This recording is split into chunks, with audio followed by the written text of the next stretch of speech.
आप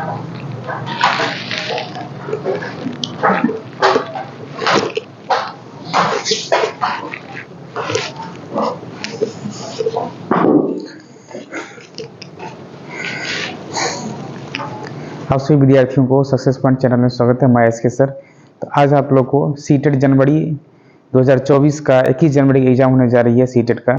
उसका हम लोग टैग वर्ड यानी कुछ निगेटिव और कुछ पॉजिटिव वर्ड्स बताने जा रहे हैं।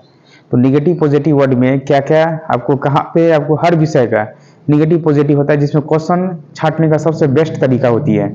तो आप सभी विद्यार्थी इनको ज्यादा से ज्यादा जो क्वेश्चन कैसे छांटना है, क्वेश्चन ये मायने रखता है कि क्वेश्चन कैसे कोई भी बनाती है तो इसको हम लोग छांटे कैसे।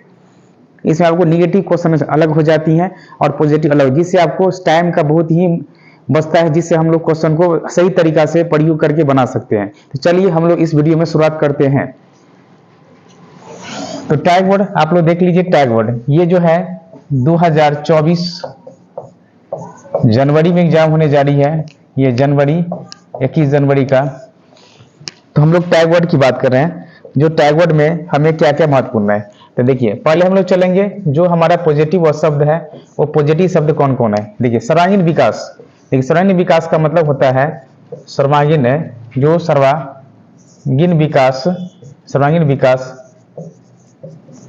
देखिए सर्वांगीण विकास आता है, विकास निरंतर चलने वाली प्रक्रिया होती है। अब कहा जाए विकास एक निरंतर चलने वाली प्रक्रिया या कभी समाप्त होने वाली प्रक्रिया नहीं होती है, इसलिए कहा जाए विकास जो है वह निरंतर चलती रहती है।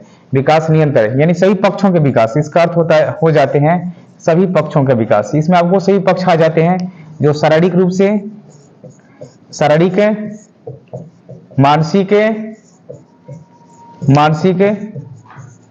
संवेगात्मक, सामाजिक, भाषागत, ये सभी जो आ जाते हैं इसके अंतर्गत में। ये सभी जो है सर्वांगीण विकास, क्योंकि विकास जो होती है वो विकास बहुआयामी होता है। बहुआयामी विकास बहुआयामी होता है। तो याद रखेंगे विकास आपको लचीलापन भी होते हैं, याद रखेंगे विकास लचीलापन भी होता है, लचीलापन भी होते हैं, विकास लचीलापन भी होते हैं। इस सब पॉइंट को एकदम निश्चित रूप से आपको देखना है, जब पेपर में आते हैं तो इस चीज सबको ध्यान रखना है। तो हम लोग चलेंगे विकास समझ गए, तो आपने सर्वांगीण विकास। देखिए इसी में आपको पॉइंट आता है, पूछ दिया जाएगा कि करके सीखना। देखिए करके सीखना का मतलब होता है कि अगर हम विकास की बात कहा जाए तो विकास करके सीखना। अधिगम भी कहता है, अधिगम ये कहता है कि अधिगम निरंतर चलने वाली प्रक्रिया है। अधिगम माने भी होता है करके सीखना, करके सीखना, करके सीखना, निरंतर यानी करके सीखना। तो अगर आपको रहे प्रश्न में, अगर आपको रहे तो यहाँ पर समझ जाएंगे करके सीखना इसका अर्थ होता है अधिगम का अर्थ होता है यह निरंतर चलती रहती है। हस्तपरक गतिविधि रहा। हाँ देखिए हस्तपरक गतिविधि का द्वारा आता है कि हस्तपरक विधि, हस्तपरक विधि के द्वारा आता है हाथों से लिख करके। हाथों से लिख, बच्चे जो अपने हाथों से लिखते हैं तो उसे अपने जो लिखने की लिखावट अपने अच्छे हो जाते हैं। ये सब इससे अनुभव, लिखने से और लिखने से अनुभव होती है, लिखने से अनुभव होती है। इस चीज को ध्यान रखेंगे, ये सब चीज को ध्यान रखेंगे। अगला है आपको सम्मान। हाँ अगला चीज है सम्मान, यानी अगर किसी बालकों को अगर सम्मान की बात कहा जाए तो सम्मान यानी कि अगर अच्छा पुरस्कार मिले, सम्मान, ये सब को पॉजिटिव शब्द है। लगाव यानी रुचि, लगाव मतलब क्या, रुचि, उसे रुचि मिलेगी। अगर ये सब विषय में अगर रुचि मिलेंगे तो उसे समझ में आ जाएंगे कि रुचि क्या विषय है। तो रुचि, उसे प्रेरणा, अगर अभिप्रेरणा, ये सभी बातों की आपकी प्रेरणा मिलती है। अभिरुचि, जिज्ञासा, ये सभी प्रेरणा मिलना चाहिए। ये सभी जो हो जाते हैं वो लगाव के अंतर्गत में, ये सभी हमारा पॉजिटिव शब्द है। ये सब चीज पर ध्यान दीजिएगा। अब देखिए अगला है प्रोत्साहन। प्रोत्साहन मतलब होता है जैसे कोई प्रोत्साहन दे, प्रोत्साहन करना, चावसी देना, बच्चों को आगे बढ़ाना, ये सब सारी पॉइंट को ध्यान रखना है। देखिए जिज्ञासा, जिज्ञासा भी जस्ट बताया आपको, जिज्ञासा की बात रहे। ये बाल केंद्रित शिक्षा, जैसे बाल केंद्रित शिक्षा आप पढ़िएगा, बाल केंद्रित शिक्षा, बाल केंद्रित शिक्षा एक महत्वपूर्ण शिक्षा है जो बच्चों के लिए होता है। यह बच्चों के लिए होता है, जो आपको प्रगतिशील शिक्षा में भी बताई गई थी। प्रगतिशील शिक्षा में याद रखेंगे, प्रगतिशील शिक्षा में ये प्रगतिशील शिक्षा में भी बताए गए थे। सभी बच्चों को जो शिक्षा दी जाती है वो कैसा, तो समावेशी शिक्षा दी जाती है, समावेशी शिक्षा देती है। चलिए इस सब बात को ध्यान रखेंगे। अब देखिए जैसे व्यवहार है, व्यवहारिक है, जैसे आपसे पूछा गया व्यवहारिक कुशलता, जैसे बच्चों को व्यवहारिक कुशलता, व्यवहारिक कुशलता बच्चों को गुण, दिनचर्या ये सब सिखाई जाएगा। वास्तविक जीवन के साथ में जोड़ना, जैसे पूछा जाए कि वास्तविक जीवन के साथ में जोड़ना, बच्चों को जैसे जोड़ा जाए वास्तविक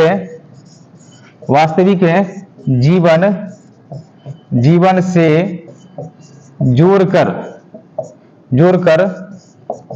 पढ़ाना चाहिए, है ना, पढ़ाना चाहिए, वास्तविक जीवन से जोड़कर पढ़ाना चाहिए। अब देखिए जैसे बच्चों में कहा जाए, अगला पॉइंट है इसमें, देखिए ध्यान दीजिए, अगला है लोकतांत्रिक या प्रजातांत्रिक वर्ग है, तो ये सबको ध्यान देना है आपको। समावेशी शिक्षा, कक्षा में बच्चों के लिए सभी के लिए समान शिक्षा मिलना चाहिए, सभी की गुणवत्ता बेहतर होना चाहिए, ये बात को भी ध्यान रखना। जो ये समान शिक्षा की बात में दृश्य और सर्व सामग्री होना चाहिए। दृश्य सर्व, तो याद रखिए दृश्य माने हो गया देखना, सर्व माने जैसे टेलीविजन, जैसे सर्व दृश्य सभी में आ गया, जैसे टेलीविजन हो गया, तो ये सब बात को ध्यान रखना है, ये सभी आ जाएंगे समावेशी शिक्षा के अंतर्गत में। विभिन्न संदर्भ में भाषा का प्रयोग करना, विभिन्न संदर्भ में भाषा का प्रयोग करना, अगर पूछा जाए तो विभिन्न संदर्भ भाषा को, जैसे हमारी पूछा जाए कि 8वीं अनुसूची में 22 भाषा का उल्लेख किया गया है, 22 भाषा का उल्लेख किया गया है, 22 भाषा का उल्लेख है। 8वीं अनुसूची में अगर पूछा जाए कितने भाषाओं का उल्लेख किया गया है, तो 22 भाषाओं का उल्लेख किया गया है। तो यहां तक। और देखिए विभिन्न गतिविधि होना चाहिए, हमें बच्चों को अगर पढ़ाएंगे तो कई प्रकार की गतिविधि होना चाहिए। जैसे हम लोग ये सब सीडीपी का पॉजिटिव शब्द चल रहे हैं, सीडीपी का पॉजिटिव शब्द एकदम ध्यान रखेंगे। विभिन्न गतिविधि होना चाहिए। त्रुटि, बच्चे क्या और कैसे सीखते हैं, और ये अस्थायी होता है, और शिक्षण प्रक्रिया का अंग होती है, तो ये ध्यान रखना है। देखिए अगला पॉइंट है समूह चर्चा। जैसे समूह में चर्चा होना चाहिए, ग्रुप में सदस्य में प्रगतिशील शिक्षा होना चाहिए। ये प्रगतिशील शिक्षा बाल केंद्रित शिक्षा होना चाहिए, सभी बच्चों के लिए समान शिक्षा मिलना चाहिए। जो जॉन डीवी ने इस बात की चर्चा किया था, आप पढ़िएगा, इसी चैप्टर में आता है राइट टू एजुकेशन। शिक्षा अधिकार अधिनियम 2009 के अंतर्गत कहा गया था कि 6 से 14 वर्ष के बच्चों को निःशुल्क शिक्षा देना चाहिए, और दिव्यांग बालक रहे तो उसे 6 वर्ष से लेकर 18 वर्ष के बच्चों को निःशुल्क शिक्षा मिलना चाहिए। तो यहाँ पर देखिए बहुभाषिकता, यह संसाधन, भाषा हमारी क्या है, एक संसाधन है। बहुभाषिकता हमारी कक्षाएं, पूछा जाए हमारी कक्षा, हमारी परिवार, हमारा देश, ये सभी में कैसा चलता है भाषा, तो सभी राज्यों में अगर भाषा की बात कहा जाए तो वहां पे बहुभाषिकता हो जाती है, वहां पे बहुभाषिकता यानी बहुभाषिकता हो जाती है। यानी अगर एक से अधिक भाषा होंगे तो वह हो जाएंगे आपको बहुभाषिकता हो जाएंगे, बहुभाषिकता। एक से अधिक हो जाएंगे तो हो जाएंगे बहुभाषिकता, क्योंकि कक्षा हमारी है आपको बहुभाषिकता, यानी एक से अधिक कक्षाओं में अगर बच्चों विद्यालयों में पढ़ाई जाती है। प्रश्न करने की अवसर देना चाहिए। पोर्टफोलियो, यहां समझ जाएंगे, पोर्टफोलियो अगर प्रश्न पूछा जाएगा तो याद रखिएगा, पोर्टफोलियो अगर सत्र के अंत में रहे तो वहां पे योगात्मक मूल्यांकन लेना है, योगात्मक मूल्यांकन लेना है, जिसको हम लोग कह सकते हैं पोर्टफोलियो। सत्र के अंत में रहेगा योगात्मक मूल्यांकन, याद रखिएगा, उसे हम लोग कहेंगे योगात्मक मूल्यांकन, सत्र के। ये बात को ध्यान रखना है, ये चीज को ध्यान रखना है आपको। अगर वहां पे जब भी ऐसी बात आ जाए तो वहां पे ध्यान रखना है। ये जो है इसको हम लोग कहते हैं पोर्टफोलियो, याद रखना है, इसको हम लोग कह सकते हैं पोर्टफोलियो, इसको कह सकते हैं पोर्टफोलियो। इसे पोर्टफोलियो के माध्यम से हम बच्चों को सिखा सकते हैं। इसी में एक अगर पूछ दिया जाए, आपको फीडबैक आते रहता है, फीडबैक यानी ये होता है पढ़ाई के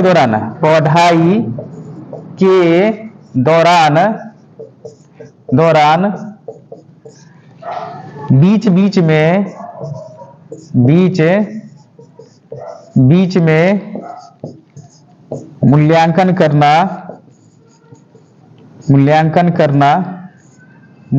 करना आपको प्रतिपुष्टि कहलाता है।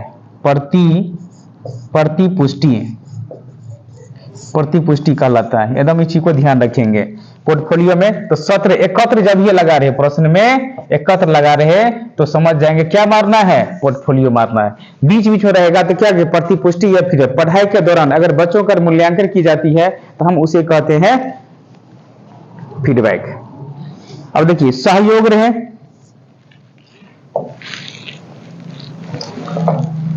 देखिए सहयोग की बात कहा जाए यानी सहयोग और समावेश, सामाजिक गतिविधि, सहयोग और सामाजिक गतिविधि रहे तो वहां पे ये चीज चलना है आपको।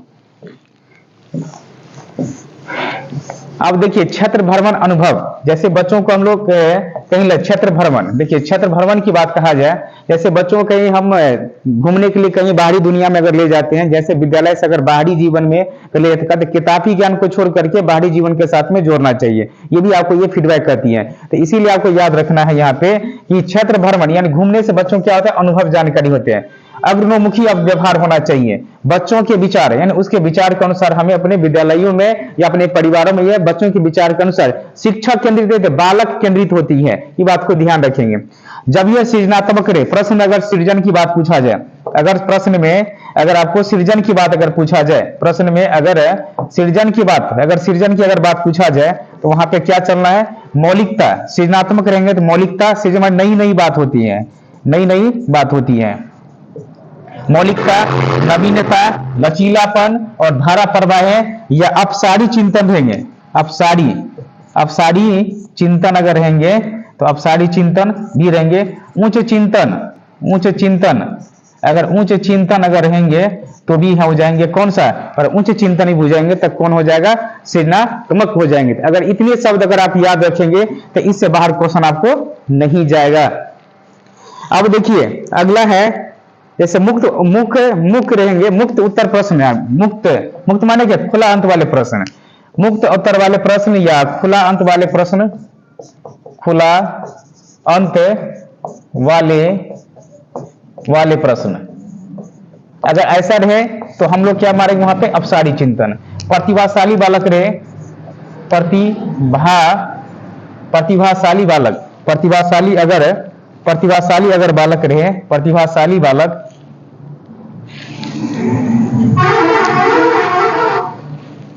वहां पे देखिए ध्यान रखेंगे जब ही आपको पूछा जाएगा कि यहाँ पे प्रतिभाशाली यानी मुक्त वाले खुला अंत वाला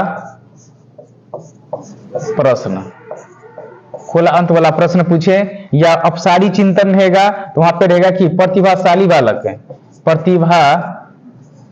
बालक रहे, उच्च श्रेष्ठ रहे, उच्च विचार रहे, तो ये सभी हो जाएंगे आपको कौन सा, अपसारी चिंतन। निदान के बाद उपचार होगा। अगर कोई बालक को अगर समस्या हो जाती है, समस्या को पता लगाना क्या हो जाएंगे, जब इस समस्या को पता लगाना निदानात्मक हो जाती है, समस्या को अगर दूर करना उपचारात्मक कहलाता है। समस्या को दूर लगा रहेगा तो मारेंगे उपचारात्मक, उपचारात्मक मारेंगे, उपचारात्मक समस्या। और जब ये दूर यानी पता लगाना रहे, पता लगाना रहे तो मारेंगे निदानात्मक, पता लगाना अगर रहेंगे तो निदानात्मक लगाएंगे। अब देखिए इसमें आत्मनिर्भर तथा उत्तरदायित्व की भावना होना चाहिए, सकारात्मक दृष्टिकोण वाला होना चाहिए, सकारात्मक होना चाहिए, उसे सकारात्मक विचार वाले होना चाहिए, इस बात को ध्यान रखना है। प्रत्यक्ष अनुभव होना चाहिए, उसके सामने प्रत्यक्ष है यानी स्पष्टीकरण होना चाहिए, किसी तरह की ऐसा बात नहीं होना चाहिए आपको। अब देखिए यहाँ पे ध्यान दीजिएगा, ये सब महत्वपूर्ण पॉइंट है। जब व्यवस्थित रहेगा तो आपको सामाजिक, सहयोगात्मक, परस्परता, सक्रिय भागीदारी, जैसे सहयोग देना यानी एस्केप होल्डिंग याद रखेंगे, एस्केप होल्डिंग आपको याद रखना है यानी सहयोग वाले, एस्केप होल्डिंग याद रखेंगे, एस्केप होल्डिंग इसको याद रखना है। एस्केप होल्डिंग ये अगर ये रहेंगे जिसे कहते हैं पार,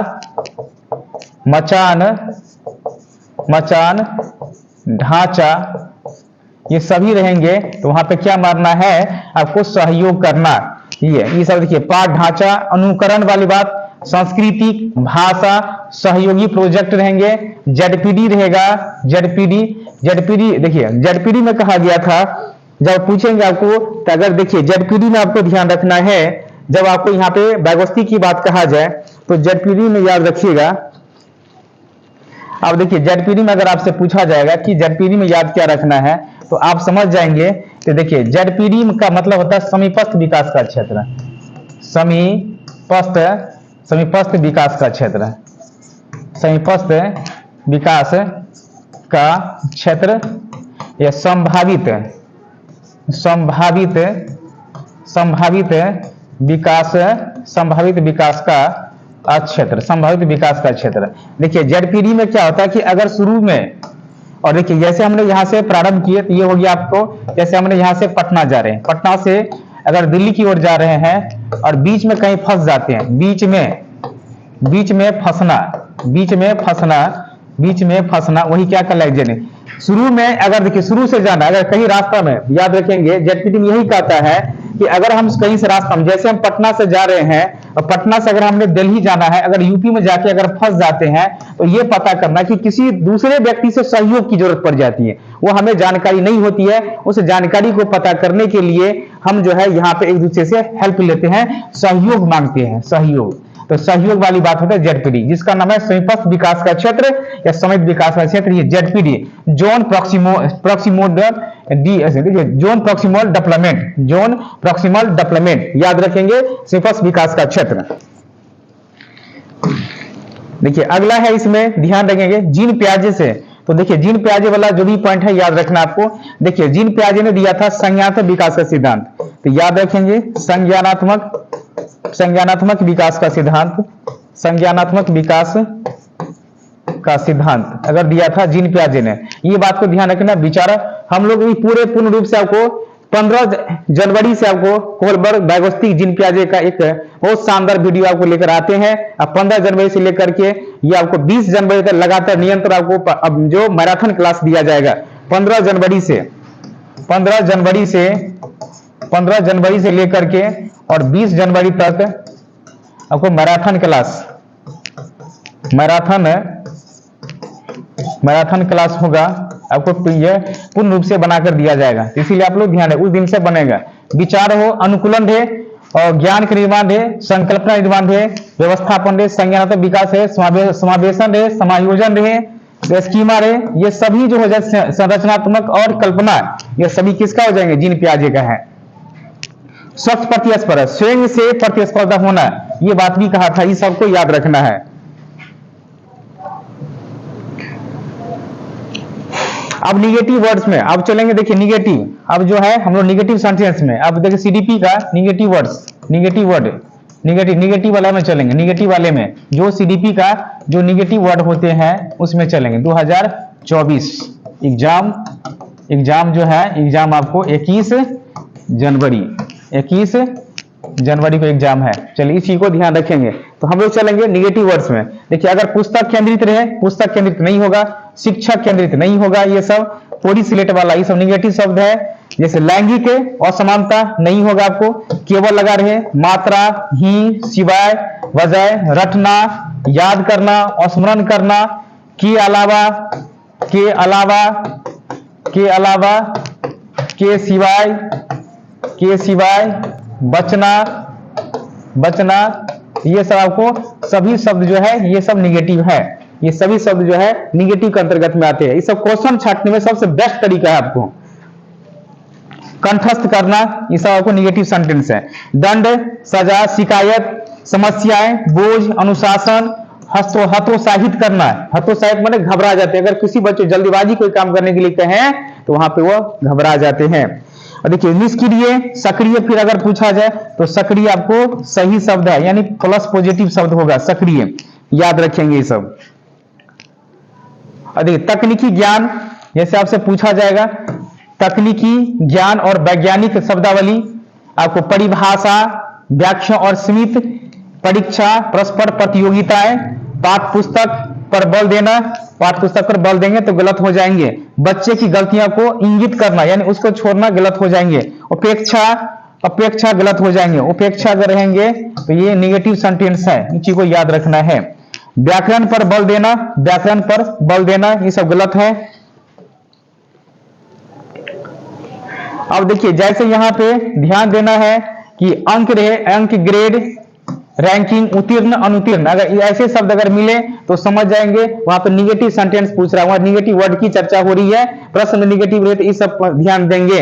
किसी पर दूसरे की तुलना करना, तुलना वाला शब्द रहे अधिक ध्यान देना तो गलत हो जाएंगे। ज्ञान स्तर या लिंग के आधार पर समूह का विभाजन करना, तुलना करना, पक्षपात वाले, अलग करना, वर्गीकरण करना, ये सभी जो है निगेटिव सेंटेंस है, जितने हैं ये सभी निगेटिव है सीडीपी का। आपको नियंत्रण करना, बंद अंत वाले प्रश्न जो अभिसारी चिंतन में आ जाते हैं, अभिसारी में, और पुरस्कार और बाह्य अभिप्रेरणा जो हो गया, ये जो हो गया पुरस्कार बाह्य प्रेरणा है।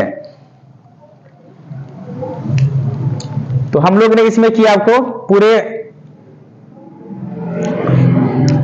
अब चलिए हिंदी का, अब हम लोग चलेंगे हिंदी में। हिंदी का जो निगेटिव पॉजिटिव, हिंदी में जो गद्य पद होते हैं वो गद्य पद मिलाकर आपको 15 मार्क्स का होता है। कुछ इसमें व्याकरण कराता है, मात्र आपको 2 से 4 क्वेश्चन आपको व्याकरण कराता है, और इसमें कुछ पैडागोजी 15 नंबर का है, उस पर भी ध्यान। उस पैडागोजी के लिए हम आपको निगेटिव और पॉजिटिव शब्द की चर्चा कर रहे हैं। तो चलिए हम इस वीडियो में और एक हिंदी की बात कर दें।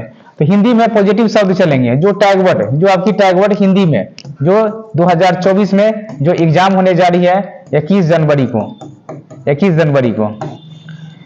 तो हम लोग चलें, देखिए अगर भाषा में रहे नियमबद्धता, व्यवस्थाएं, अगर व्यवहारिक कुशलता है, विभिन्न संदर्भों या भाषा का प्रयोग, मातृभाषा में, शिक्षा भाषा का अधिकाधिक प्रयोग। अगर भाषा के अंतर्गत में अगर पूछेंगे तो आपको इतने शब्दों को प्रयोग करना है, ये बात को ध्यान रखें। ये सभी आपको पॉजिटिव शब्द है, इतने शब्दों के।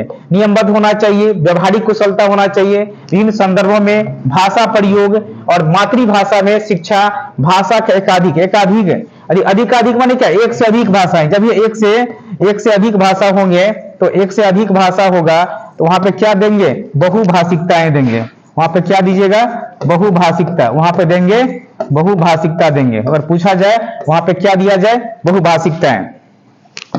दूसरा पॉइंट है भाषा अर्जन। देखिए अर्जन हम कहीं भी प्राप्त कर सकते हैं, अगर चाहे तो अर्जन हम कहीं भी प्राप्त कर सकते हैं, कहीं भी प्राप्त, स्वतंत्र है ये अर्जन। हम परिवार से लेके अपने समाज, देश में कहीं भी प्राप्त कर सकते हैं, इसका कोई नियम नहीं होता है।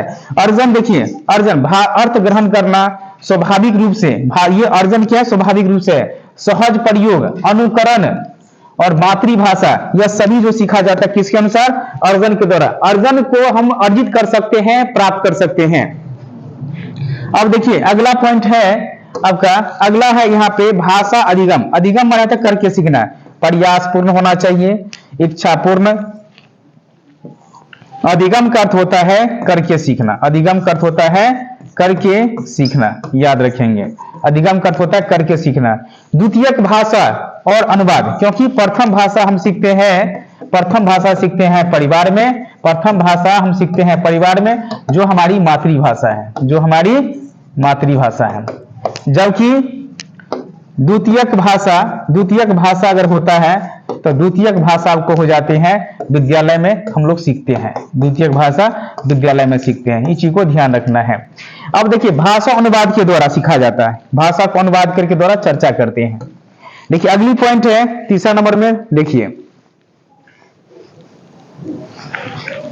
तीसरा नंबर में, देखिए तीसरा में करें, तीसरा में भाषा अधिगम के द्वारा प्रयासपूर्ण। चौथा में चलेंगे भाषा शिक्षण।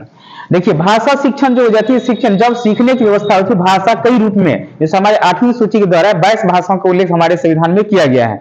अब देखिए इस बात को देखना, भाषा सीखना या प्रयोग करना रचनात्मक यानी मौलिकता, यानी भाषा में कई संशोधन होना, यह है घर की भाषा, स्कूल की भाषा का सम्मान होना चाहिए। जो हम मातृभाषा होगा वो मातृभाषा को जोड़ करके हमारे विद्यालय में पढ़ाई जाती है बच्चों को, यानी मातृभाषा के साथ साथ में विद्यालय की भाषा को जोड़कर बच्चों में पढ़ानी चाहिए, यानी मातृभाषा के साथ जोड़ना चाहिए।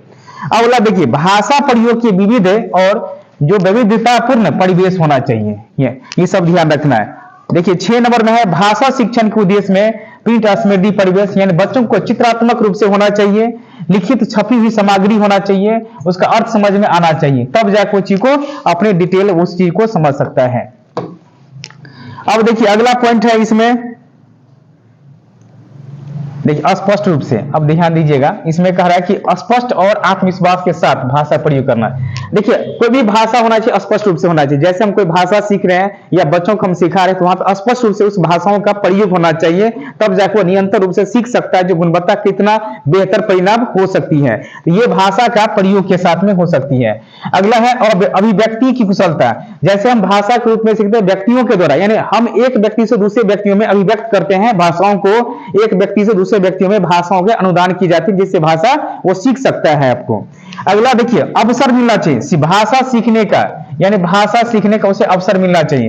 वातावरण होना चाहिए, वहां की परिवेश मिलना चाहिए।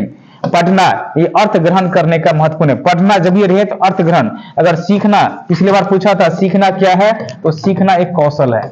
सीखना अगर पूछा जाए कौशल है, कौशल क्या है, एक सीखना है। एकदम क्वेश्चन आपको पूछा गया था, एकदम ध्यान रखिए आप लोग। भाषा का प्रयोग करना, भाषा का प्रयोग करना, विविधता या वैविध पूर्ण परिवेश, जो विभिन्न प्रकार से हम भाषाओं को प्रयोग कर सकते हैं। विचारों में मौलिकता और सृजनात्मक होना चाहिए, जब आपकी विचार होना चाहिए, नई नई बातों के संगठन होना चाहिए, जिससे हम अपने बालकों को पहचाने का अच्छे तरीका से करवा सकते हैं, क्योंकि विचार ही नियंत्रण प्रयास करते हैं और मौलिकता का नई विचार देती है। अब देखिए इसी में कहा जाए बालक की गुणवत्ता में बेहतर परिणाम। जैसे हम बालकों की गुणवत्ता कहेंगे, सीखने का अवसर देंगे, भाषा कौशल सर्वोपरि। देखिए LSRW शॉर्ट नेम में है, जो अंतर संबंधित स्वाभाविक क्रम में होना चाहिए। एक साथ सीखे जाते हैं कि क्रमिक, वो कोई क्रम में नहीं सीख, कोई जरूरत नहीं है। पहले बच्चे भाषा जो सुनना ही सीखेंगे या बोलना ही सीखेंगे, कोई क्रम में नहीं है। इसलिए आपको याद रखना सर्वोपरि, यानी सुनना, बोलना, पढ़ना, लिखना, याद रखेंगे। सर्वोपरि, सुनना, बोलना, पढ़ना, लिखना। देखिए नोम चॉम्स्की ने भाषा जन्मजात, किसने कहा था, नोम चॉम्स्की ने कहा था। भाषा सीखना जन्मजात क्षमता है, इसे नोम चॉम्स्की ने कहा था। सार्वभौमिक व्याकरण है आपको LED, भाषा अर्जन युक्ति है LED, लैंग्वेज एक्विजिशन डिवाइस, ये 3 पॉइंट इसका आता है। सबसे महत्वपूर्ण पॉइंट है, एकदम आप लोग याद कर लेंगे क्योंकि ये महत्वपूर्ण है। सार्वभौमिक व्याकरण है, LED है ग्रामर के बारे में, भाषा व्याकरण है, सार्वभौमिक व्याकरण है, भाषा अधिग्रहण क्षमता है। यह सब कौन कहा था, नोम चॉम्स्की ने कहा था। अब देखिए इसमें कुछ निगेटिव शब्द आते हैं। अब देखिए जैसे व्याकरण पर बल देना, यहाँ पे देखिए जैसे है व्याकरण बल देना, नियमों का द्वारा शिक्षण का परिभाषा बल देना। जैसे आपसे पूछ दिया जाएगा, जैसे रटना, याद करना, कंठस्थ कराना, कंठस्थ, ये सभी शब्द जो हो जाते हैं केवल लगा रहे तो समझ जाएंगे यहाँ पर निगेटिव शब्द पूछ रहा है। तो आज हम लोग जो निगेटिव पॉजिटिव की बात पढ़े, आपको इसमें CDP का और हिंदी का दोनों का पेडागोजी का आपको हम लोग ने टैग वर्ड के द्वारा आपको कुछ निगेटिव पॉजिटिव की शब्द बताए गए। तो आप सभी विद्यार्थी ने इस पे अधिक से अधिक इस वीडियो को शेयर करेंगे, लाइक करेंगे।